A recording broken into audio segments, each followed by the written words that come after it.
स्वागत है आप लोगों का हमारे चैनल कर्ण फिजिक्स में। आज हम लोग एक और नया चैप्टर स्टार्ट करने वाले हैं जो कि क्लास 9th का साउंड चैप्टर है। ये चैप्टर इतना इंपॉर्टेंट है कि आप समझ सकते हैं कि आईआईटी और नीट जैसे एग्जामों में इसका चैप्टर का मार्क्स कंटेनिंग बहुत ज्यादा होता है, इसलिए ध्यान से सुनिएगा इस चैप्टर में क्या हम लोग पढ़ने वाले हैं। इस चैप्टर का नाम है साउंड, जो क्लास 9th के अक्सर सेकेंड वाले टर्मिनल एग्जाम में पूछा जाता है। हम लोग तो जानेंगे कि साउंड होता क्या है। तो साउंड के बारे में देखेंगे। Sound is a form of energy. Sound क्या है? एक ऊर्जा का रूप है। एनर्जी क्या होता है? इस वर्ड पे गौर करिएगा। एनर्जी क्या होता है? एनर्जी वो होता है जिसके वजह से कोई भी चीज चार्ज हो जाता है। जैसे कि सन का लाइट है, उसकी वजह से कोई भी चीज चार्ज हो जाता है। आप बैटरी चार्ज कर देते हैं उससे, और हम लोग घर पे यूज करते हैं। तो वही है बोल रहे हैं यहाँ पर, साउंड भी क्या है? यह एक एनर्जी है। तो आप लोग का माइंड में आ रहा हो क्वेश्चन, क्या साउंड से भी कोई चीज चार्ज कर सकते हैं? हाँ, बिल्कुल कर सकते हैं, कुछ टाइम आने के बाद। फिलहाल अभी हमारे पास ऐसा टेक्नोलॉजी नहीं है कि हम लोग साउंड वाला एनर्जी को कन्वर्ट करके हम चार्ज कर ले। नहीं तो कुछ टाइम के बाद मालूम पड़ेगा ना कि अगर मोबाइल को चार्ज करना है तो आराम से क्या करेंगे, ऐसे चिल्लाएंगे यहाँ पर खूब जोर जोर से और चार्ज हो जाएगा, बड़ा मजा आएगा। लेकिन हाँ, अभी तो फिलहाल टेक्नोलॉजी मेरे पास नहीं है कि हम साउंड को क्या करेंगे, चार्ज कर ले। लेकिन हाँ, भविष्य में आएगा तो आपको बताएंगे। बोलता है which travel in the form of wave. आपको बताना चाहेंगे कोई भी चीज ट्रेवल जो करता है, जो कभी एक पार्टिकल्स यहां से वहां मूव करता है, तो वो हम बताया था आपको कि फर्स्ट चैप्टर मोशन वाला चैप्टर में आप देखे होंगे, कि आप लोग जाने होंगे कि ट्रांसलेशन मोशन होता है। ट्रांसलेशन मोशन क्या होता है? कोई भी पार्टिकल्स अपने स्ट्रेट लाइन में बी, मतलब यहां तक ए से लेकर के बी तक पहुंचता है, उसी को बोलते हैं ट्रांसलेशन मोशन। मतलब स्ट्रेट वे में जाता है। आपने मोशन में यही तो पढ़ा था, मोशन इन स्ट्रेट लाइन। आप लोगों ने देखा होगा कि वहां पर जो पार्टिकल्स है सिर्फ स्ट्रेट लाइन में मूव कर रहा है। दूसरा होता है रोटेशन मोशन। रोटेशन मोशन का मतलब कहने मतलब बार बार घूमेगा। जैसे फैन हो गया, पंखा में देखो बार बार रोटेट करता है, ऐसे ऐसे घूमता है। और जो थर्ड टाइप का जो मोशन आता है, आप देखेंगे वाइब्रेटिंग मोशन। ये आपके लिए नया होगा, जो कि स्पेशल साउंड के लिए आया है।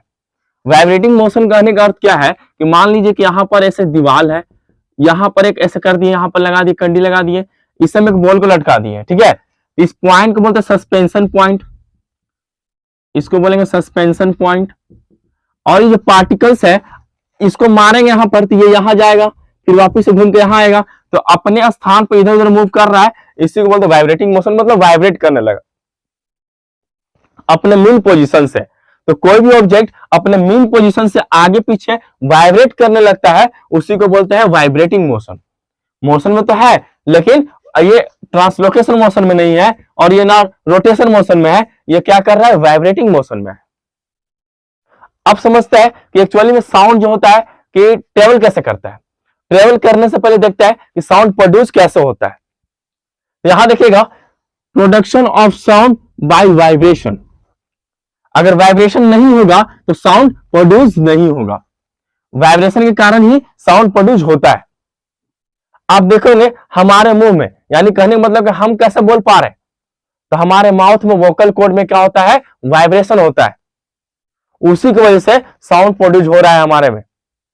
अब वाइब्रेशन क्या होता है, यहां देखिए डिफिनेशन देखिएगा, टू एंड फ्रोम और back and forth motion is known as vibration. किसी भी चीज को अपने पोजीशन से आगे पीछे ऊपर नीचे मूव करने वाले मोशन को ही हम लोग बोलते हैं वाइब्रेशन। आपको पता है हमारे माउथ में वोकल कॉर्ड में वाइब्रेशन होता है, जिसकी वजह से साउंड प्रोड्यूस होता है। अब आगे देखिए, प्रोपेगेशन ऑफ साउंड क्या होता है। प्रोपेगेशन ऑफ साउंड कहने का मीन से साउंड ट्रेवल कैसे करता है। तो साउंड हम आपको पहले बताए, साउंड ट्रेवल करता है इन द फॉर्म ऑफ वेव। हम लोग वेव के बारे में अभी तुरंत आगे चर्चा करने वाले कि वेव क्या होता है।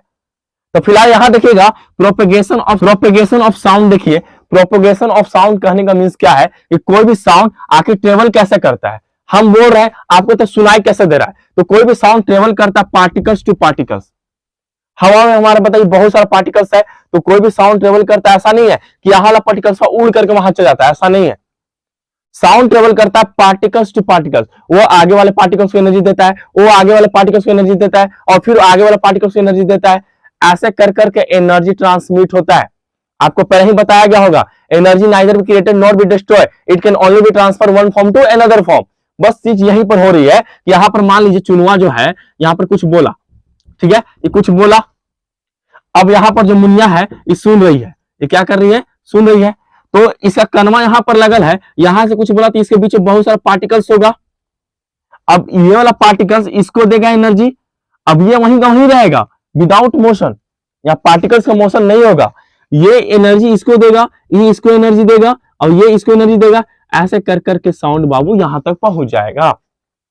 अब देखिएगा साउंड जो ट्रेवल करता है, कभी कभी हाई डेंसिटी हो जाता है, कभी कभी लो डेंसिटी हो जाता है साउंड का। तो ध्यान दीजिए वो हाई डेंसिटी और लो डेंसिटी के हिसाब से ही अपना ट्रेवल करता है। जैसे यहां देखिए, आप यहां देख सकते हैं, इसको अगर हम बताइए जोर से इसको ऐसे दबाते हैं तो फिर छोड़ेंगे तो वाइब्रेट करने लगेगा, अपने पोजीशन पे ऐसे वाइब्रेट करेगा। तो मान लीजिए इसको मानेंगे, जब ये वाला हमारा बताइए ऐसे रहेगा तो यहाँ पर स्पेस बहुत ज्यादा बन जाएगा, ये वाला एरिया में स्पेस ज्यादा बन जाएगा, तो वहां पर बताइए कैसा डेंसिटी हो जाएगा, वहां पर लो डेंसिटी हो जाएगा। लेकिन जैसे ही बताइए मारेगा तो यहाँ पर आसपास का हवा जो रहेगा यहाँ पर हाई डेंसिटी हो जाएगा, और हाई डेंसिटी वाले होता है तो जब उसको हाई प्रेशर भी बोलते हैं, हाई प्रेशर वहां हो जाता है, उसको बोलते हैं क्या, कॉम्प्रेशन। जहां पर पार्टिकल्स आपस में एक साथ मतलब बहुत नजदीक हो जाएगा उसको कंप्रेशन बोलेंगे। और फिर एक बार जब पीछे मुड़ेगा तो फिर आपका स्पेस मिलेगा, तो पार्टिकल्स क्या हो जाएगा, दूर दूर हो जाएगा, तो इसको बोलेंगे हम लोग क्या, इसको बोलते हैं रेयर, इसको बोलेंगे रेयर फैक्शन। इसमें क्या होता है, लो प्रेशर होता है, क्या होता है इसमें, लो प्रेशर होता है, और साथ में लो डेंसिटी होता है। आई थिंक आपको यहां तक समझ में आया होगा। अब देखते हैं आगे, देखिए इसमें अब हम लोग पढ़ने वाले हैं वाइब्रेशन। आपको बताया था वाइब्रेशन हमारा क्या होता है, वाइब्रेशन के कारण ही साउंड प्रोड्यूस होता है। जैसे कि आप देखोगे ढोलक ढम ढम बजता है तो उसमें वाइब्रेशन निकलता है, वाइब्रेशन उसमें होता है, तब जाकर के साउंड उसमें निकलता है। गिटार देखोगे तार, एक तार को लेकर कैसे से करता है तो वहां पर भी वाइब्रेशन होता है। तार जो अपना मेन पोजीशन से आगे पीछे बहुत तेजी से करता है तो भी हमारा वाइब्रेशन है, उसके कारण से क्या होता है, साउंड निकलता है। ये अलग बात है, इसमें धमधम का आता है, इसमें टींटी का आता है।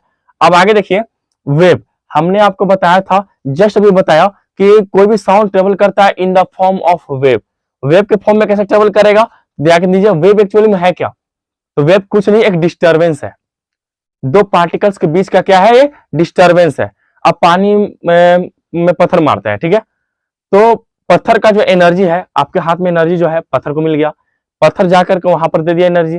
तो दो पार्टिकल्स के बीच में पानी और पत्थर, दो पार्टिकल्स है, और उसमें क्या है, क्या हो रहा है, डिस्टर्बेंस हो रहा है, जिसकी वजह से वेव जनरेट हो जाता है।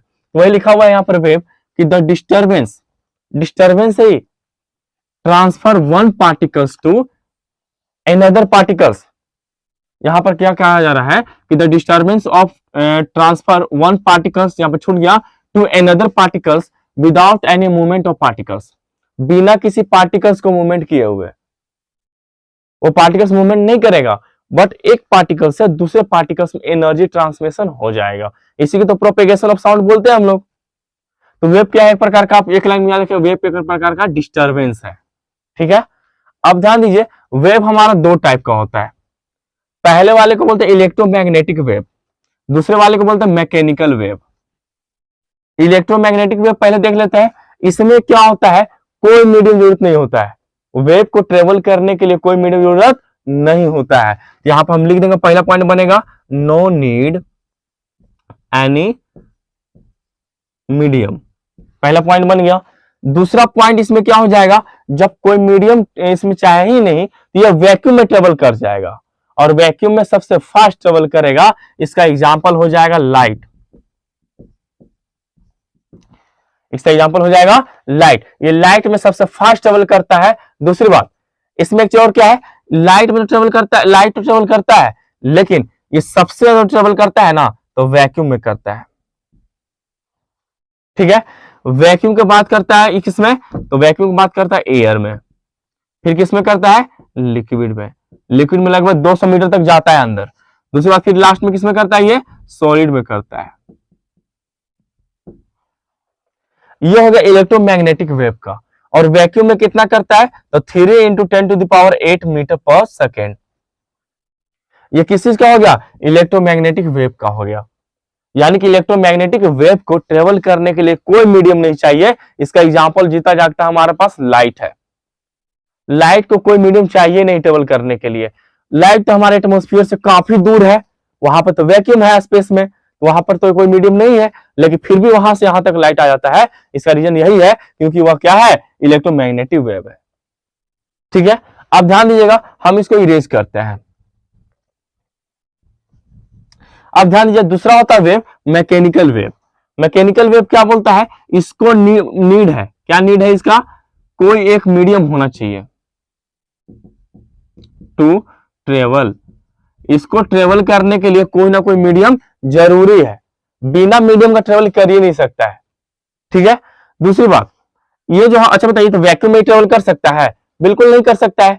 वैक्यूम कहने का मीन्स क्या है, वहां पर कुछ नहीं है, वहां पर कोई सा भी पार्टिकल्स प्रेजेंट है ये नहीं है, जल्दी से ट्रेवल नहीं करता है। अब इसके जस्ट लाइट के जस्ट अपोजिट होता है साउंड। यह क्या करता है, सॉलिड में सबसे ज्यादा ट्रेवल करता है, फिर लिक्विड में करता है, और फिर सबसे लास्ट में गैस में करता है। इसमें कोई मीडियम जरूरत नहीं होता है इसमें, और इसमें मीडियम जरूरत होता है। आई थिंक दोनों चीज समझ में आया होगा, इलेक्ट्रोमैग्नेटिक वेव और मैकेनिकल वेव। अब देखते हैं वेव का अगर डायग्राम देखेंगे आप, तो यहाँ पर इस प्रकार का होता है। वेव जो होता है इस प्रकार का, उसका डायग्राम दिखाया जाता है। इसमें आपको ऊपर जो उठा हुआ है इसको बोलते हैं क्रेस्ट। क्या बोलते हैं इसको, क्रेस्ट बोलते हैं। और जो नीचे ऊपर ऐसे निकला हुआ है इसको बोलते हैं ट्रफ। क्रेस्ट क्या है, it is the highest point of region. इस रीजन का हाईएस्ट पॉइंट होता है, मतलब ऊपर वाला पॉइंट होता है। और ट्रफ क्या है, it is the lowest point of region, मतलब इसका लोवेस्ट पॉइंट होता है रीजन का। दोनों चीज समझ में आ गया होगा। अब देखिए वापिस से हम लोग पढ़ने वाले हैं साउंड के बारे में। इसका एग्जाम्पल क्या हो जाएगा, इसका एग्जाम्पल हो जाएगा साउंड। किसका, मैकेनिकल वेव का। यानी साउंड को ट्रेवल करने के लिए कोई ना कोई मीडियम चाहिए, यह वैक्यूम में ट्रेवल नहीं कर सकता है। यही कारण चांद पर लोग बात नहीं कर पाता है, क्योंकि वहां पर कोई मीडियम है ही नहीं। वहां पर बात करने के लिए जो वहां का होता है, जो एस्ट्रोनॉट लोग होता है, यहाँ पर कुछ पहन लेता है, हेलमेट वगैरह। दूसरी बात है, यहाँ पर वाटर भी इसी वेव में आएगा। जैसे वाटर में पत्थर फेंकते तो वेव जनरेट होता है ना, इसी में आएगा। और भी आएगा, स्ट्रिंग वगैरह भी इसी में आएगा। ठीक है, अब देखते हैं मैकेनिकल वेव को भी फर्दर दो भागों में डिवाइड किया गया है। फर्स्ट क्या है, ट्रांसवर्स वेव है, और दूसरा लॉन्गिट्यूडनल वेव है। ठीक है, अब लॉन्गिट्यूडनल वेव और ट्रांसवर्स वेव क्या है उसके बारे में समझते हैं। थोड़ा सा इसको इरेज करते हैं।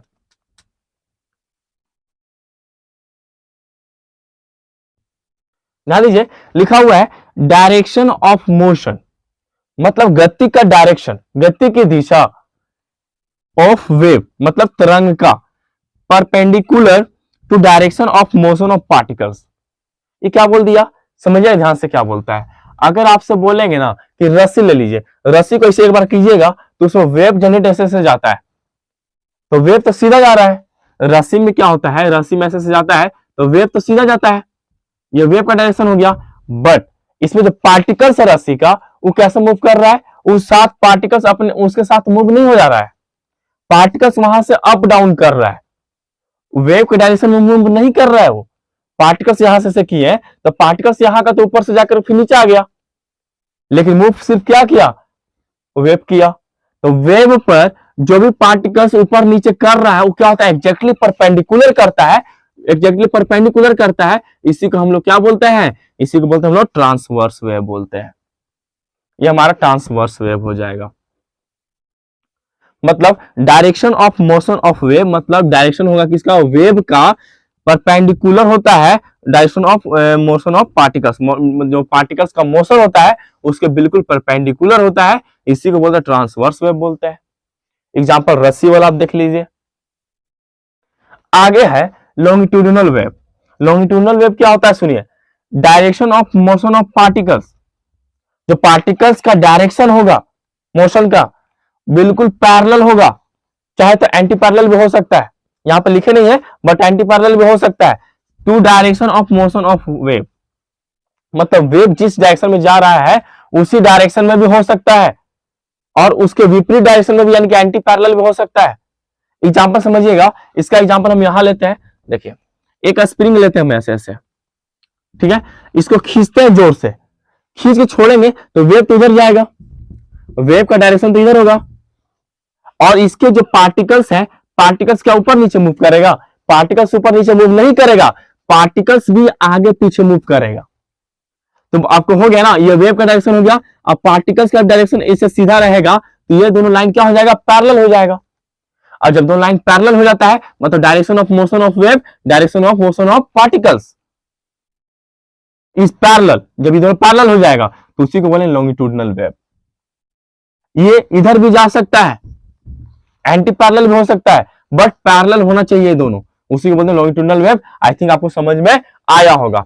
फिर देखते हैं आगे हम लोग देखने वाले हैं इस बार अब की कि प्रॉपर्टीज ऑफ साउंड, कि साउंड का प्रॉपर्टी क्या क्या होता है। तो आप लोग सबसे पहले देखेंगे वेवलेंथ। क्या होता है वेवलेंथ, सुनिएगा। वेवलेंथ को हम लैम्डा से डिनोट करेंगे, वेवलेंथ को हम लोग लैम्डा से डिनोट करेंगे। आखिर वेवलेंथ है क्या? डिफिनेशन बोलता है the length of one wave, मतलब एक वेव के लेंथ को ही हम लोग वेवलेंथ बोलते हैं। एक वेव कहां से कहां तक होता है, यहां से वेव स्टार्ट हुआ, आप देखिएगा एक क्रस्ट हो जाएगा, ऊपर वाले को हम बताए थे क्रस्ट बोलते हैं, और नीचे वाले को बोलते हैं ट्रफ। तो यहां से स्टार्ट हुआ और जा करके यहां पर खत्म हो गया, खत्म, टाटा बाय बाय। तो बताइए यहां से लेकर के यहां तक के डिस्टेंस को बोल देंगे एक लैम्डा, यानी कि एक wavelength, because wavelength is denoted by lambda. पहला चीज समझ में आ गया होगा, यानी कि लेंथ ऑफ वन वेव, मतलब यहां से लेकर के यहां तक वन वेव को लैम्डा से डिनोट कर दिए, और यही हमारा एक वेवलेंथ हो गया।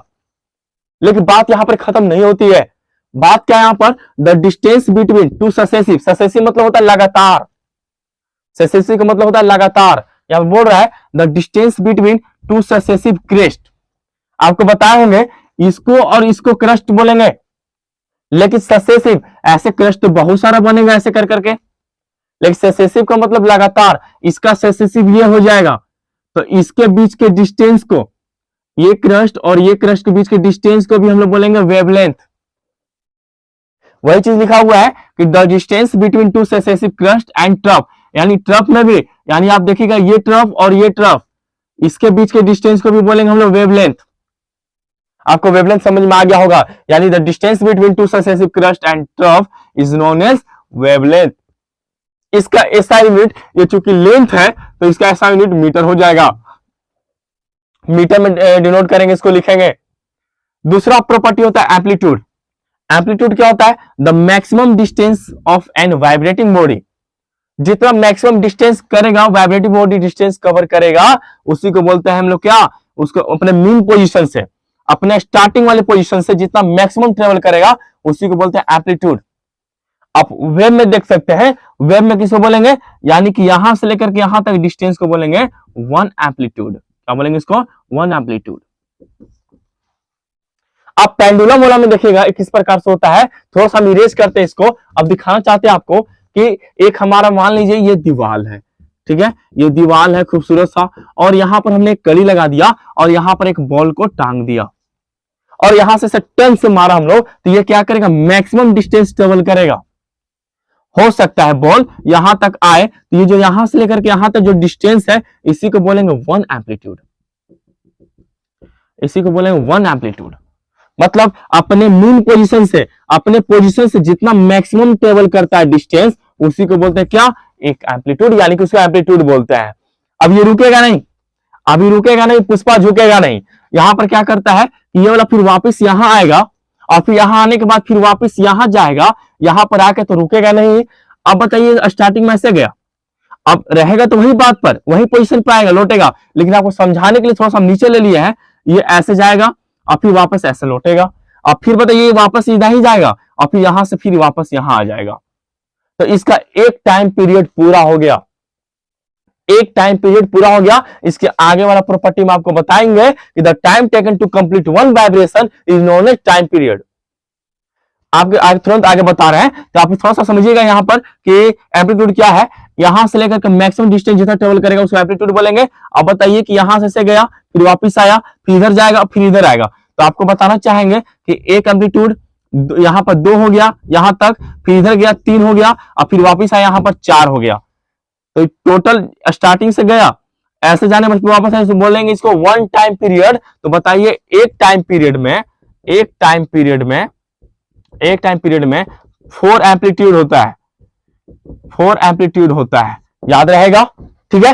ये आपको पेंडुलम से आसानी से समझ में आया होगा। चलिए हम तुरंत अगला प्रॉपर्टी देखते हैं इसका। साउंड का तीसरा प्रॉपर्टी है यहां पर फ्रीक्वेंसी। फ्रीक्वेंसी का मतलब क्या होता है, number of vibration in 1 second, यानी 1 सेकेंड में कितना बार वाइब्रेट कर रहा है, उसी को बोलेंगे हम लोग फ्रीक्वेंसी। इसका एसआई यूनिट होता है हर्ट्ज। अगर मान लीजिए लिखा हुआ 10 हर्ट्ज तो समझिएगा 1 सेकंड में 10 बार वाइब्रेट कर रहा है वो। अगर लिखा हुआ है 100 हर्ट्ज तो समझिएगा कि 1 सेकंड में 100 बार वाइब्रेट कर रहा है। इसका हम लोग ग्राफ यानी कि इस प्रकार से वेव दिखाएंगे। तो यहां से स्टार्ट हुआ, यहां से लेकर के यहां तक ऐसे गया, ऐसे आया, यहां तक 1 फ्रीक्वेंसी हो गया।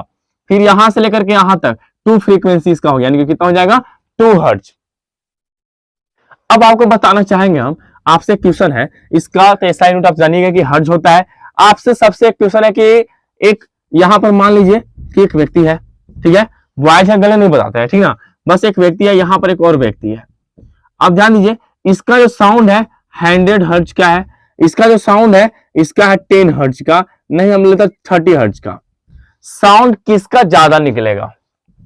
क्वेश्चन है, बताइए बताइए बताइए, साउंड किसका ज्यादा निकलेगा? ये 30 है, ए का निकलेगा कि बी का निकलेगा? अरे बिल्कुल गलत, साउंड 100 हर्ट्ज का नहीं निकलेगा। हमने सुन लिया, बिकॉज हम पढ़ा रहे साउंड चैप्टर और आपकी आवाज मेरी आवाज तक आती है, मतलब मेरे तक पहुंच जाती है, ठीक है। यानी आपका आंसर होगा 100 हर्ट्ज, जो बिल्कुल गलत है। 100 हर्ट्ज नहीं होगा। अरे बाबू, हर्ट्ज दिखाता है फ्रीक्वेंसी कि अगर आवाज कितना सुरीला है। 100 हर्ट्ज कहे का मतलब है ये छोटिया के क्या रहेगा, आवाज बहुत सुरीला रहेगा, अच्छा से गाएगी। लेकिन एक 30 हर्ट्ज है, मतलब एक क्या है, फ्रीक्वेंसी बहुत लो है। एक तो हाथ देखिए, इसमें देखिएगा, अब एक इसमें देखिए, इससे फ्रीक्वेंसी बहुत ज्यादा है, इससे फ्रीक्वेंसी बहुत कम है, तो इसका आवाज बहुत भद्दा होगा। भद्दा कहने का मतलब है कि मतलब आवाज सही नहीं होगा। जैसे कि किसमें होता है, इसका मतलब कम फ्रीक्वेंसी का साउंड होता है बॉय में, गधा में होता है डंकी, और फ्रीक्वेंसी ज्यादा साउंड किसमें होता है, तो गर्ल्स में होता है, और नहीं तो फिर किसमें होता है, कुकू में होता है, कोयल में। तो ये था। और आगे देखते हैं हम लोग टाइम पीरियड। टाइम पीरियड क्या होता है, the time taken to complete one vibration, मतलब यहां पर लिखा हुआ है the time taken by the vibrating body, जो वाइब्रेट कर रहा है उसके द्वारा जितना समय लिया जाएगा टू कंप्लीट, पूरा करने में, वन वाइब्रेशन, यानी कि एक वाइब्रेशन को कंप्लीट करने में जितना टाइम लगेगा उसी को बोलेंगे टाइम पीरियड। यहाँ पे लिखा हुआ है इसको मेजर करेंगे सेकंड में, बिकॉज एक प्रकार का टाइम है तो टाइम को मेजर करने के लिए किसमें करते हैं, सेकंड में। सुनिएगा, यहाँ पर आपको बताना चाहेंगे, पहले भी हम बता चुके हैं एम्पलीट्यूड में, कि यहाँ पर अगर हम बताइए करते हैं, यहाँ पर बॉल लटकाते हैं, यहां से मारेंगे तो पहले यहां जाएगा, ये हो गया एम्पलीट्यूड, फिर वापिस आएगा यहाँ पर, फिर ऐसे जाएगा, फिर वापिस यहाँ पर आएगा। तो ये एक एम्पलीट्यूड, 2 एम्पलीट्यूड, 3 एम्पलीट्यूड, 4 एम्पलीट्यूड, यहां तक आया ना, इसी को बोलेंगे हम क्या, वन टाइम पीरियड। अब आगे देखिएगा, ये दोनों के बीच में रिलेशन होता है, फ्रीक्वेंसी और टाइम पीरियड के बीच में रिलेशन होता है। रिलेशन तुरंत देख रहे हैं हम लोग, रिलेशन क्या होता है सुनिएगा, यहां relation between time period and frequency, दोनों का रिलेशन बहुत तगड़ा है। T बराबर होता है 1/f और f बराबर होता है 1/t। चलता है, मिटाते हैं इसको, हम आगे चलेंगे कैरेक्टरिस्टिक ऑफ साउंड। अब देखने वाले हम लोग कैरेक्टरिस्टिक ऑफ साउंड की, क्या साउंड का क्या क्या कैरेक्टरिस्टिक होता है। पहला होता है लाउडनेस, पहला क्या होता है, लाउडनेस। लाउडनेस मतलब क्या होता है, ये पॉइंट सब में आएगा, it is a characteristic of sound. आप यहां पर पिच में भी देखिएगा it is a characteristic of sound, और ये क्वालिटी में भी देखिएगा it is a characteristic of sound, तीनों में आया है, ये साउंड का ही कैरेक्टरिस्टिक है ना। अब बताइए, लाउडनेस जो होता है डिपेंड करता है एम्पलीट्यूड पर, जितना एम्पलीट्यूड ज्यादा रहेगा लाउडनेस उतना ज्यादा रहेगा।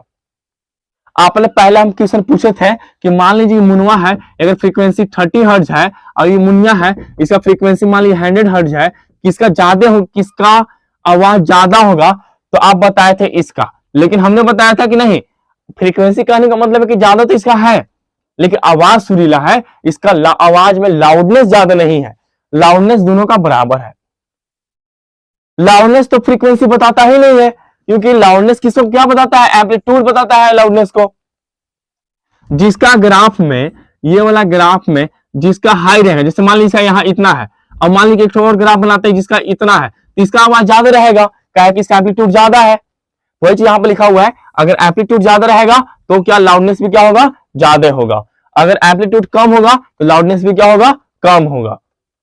अब आगे ध्यान दीजिए कि हम कोई को हल्ला करते हैं, कोई को बुला रहे हैं, पहले बोलेंगे मनु यहाँ सुनो, तो क्या है इसका पिच कम है सॉरी इसमें लाउडनेस कम है, यानी कहने का मतलब क्या होगा, इसका एम्पलीट्यूड कम होगा मेरा साउंड का।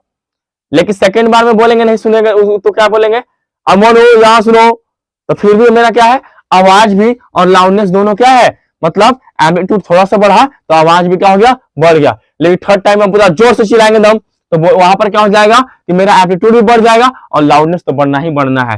पिच किस पे डिपेंड करता है, तो पिच डिपेंड करता है फ्रीक्वेंसी पर। पिच किस पे डिपेंड करता है, फ्रीक्वेंसी पर। यही आवाज सुरीलापन को दिखाता था, आपको हम बताए थे। फ्रीक्वेंसी पर पिच डिपेंड करता है, और जगह फ्रीक्वेंसी हाई रहेगा ना, ओकरा वजह बहुत तीखा होगा। जैसे कि घर में छोटा बच्चा होता है, उसको अगर एक थप्पड़ मार दीजिए तो पूरा घर में उठा लेगा, इतना चिल्लाएगा जोर से, उसका आवाज बहुत तीखा होगा, बर्दाश्त से बाहरी हो जाएगा, क्योंकि उसका पिच बहुत क्या है, बहुत ज्यादा है। गर्ल्स का भी पिच बहुत ज्यादा होता है।